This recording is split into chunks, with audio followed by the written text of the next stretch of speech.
আসসালামু আলাইকুম, welcome to my Ramadan preparation series part 1। আজকে তোমাদের সাথে খুব ইজিলি ঘরে কিভাবে ব্রেড স্ক্রাম তৈরি করা যায় সেটার রেসিপি শেয়ার করব।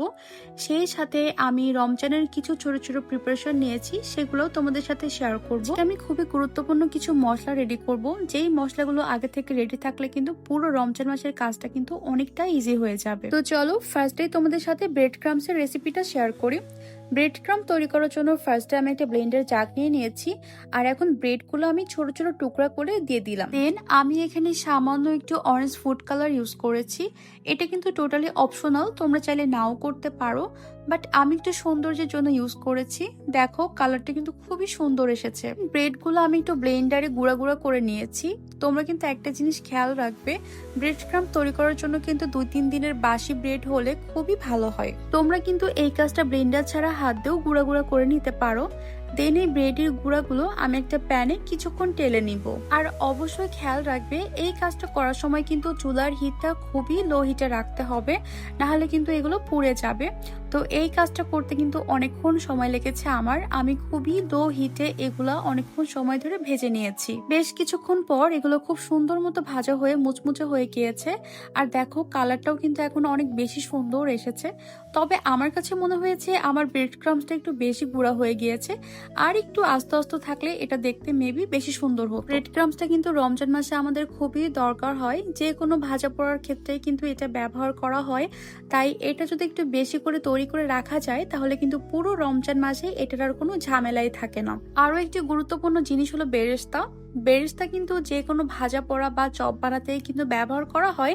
রমজান মাসে কিন্তু এটা খুবই প্রয়োজন হয়, কিন্তু বেরেস্তা বানাতে কিন্তু বেশ অনেকক্ষণ সময় লাগে।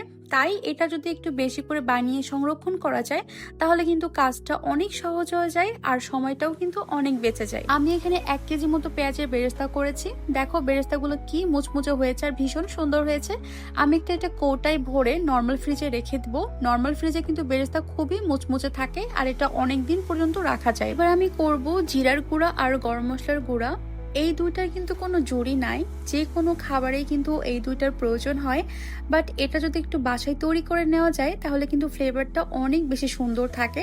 বাজারে যেগুলো কিনতে পাওয়া যায় সেগুলোর কিন্তু এত ভালো ফ্লেভার থাকে না। আমি আমার আম্মুকে দেখি সারা বছর জিরা গরম মশলার গুঁড়া অনেক বেশি করে করে রাখে, আর সেই থেকেই আমি এটা শিখেছি।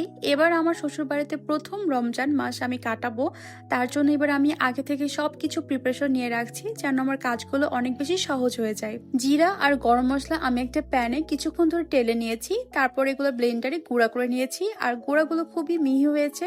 দেন এগুলো একটা কোটায় আমি সংরক্ষণ করব। তারপর আমি এখানে কিছু গোলমরিচ গুঁড়া করে নিয়েছি। গোলমরিচটাও কিন্তু যে কোনো খাবারে আমার অনেক বেশি লাগে, তার জন্য এখানে আমি গোলমরিচটাও বাসায় গুঁড়া করে নিয়েছি। আর বাসায় গোলমরিচটা গুঁড়া করলে অনেক সুন্দর ফ্লেভার থাকে। আরও একটি গুরুত্বপূর্ণ মশলা হচ্ছে চিলি ফ্লেক্স। চিলি ফ্লেক্সটাও আমার সবকিছুতে প্রয়োজন হয়, তার জন্য আমি এখানে বেশি করে কিছু মরিচ তাওয়ায় টেলে নিয়েছি। দেন মরিচগুলো যখন ঠান্ডা হয়ে এসেছে তখন কিন্তু এগুলো অনেক বেশি মুচমুচে হয়ে যায়, তখন এগুলো হাত দিয়েও ভেঙে ফেলা যায়, কিন্তু আমি ব্লেন্ডারে হালকা একটু গুঁড়া করে নিয়েছি। এই হচ্ছে আমার টোটাল মশলা। এই মশলাগুলো কিন্তু রমজান মাসে খুবই প্রয়োজন হয়।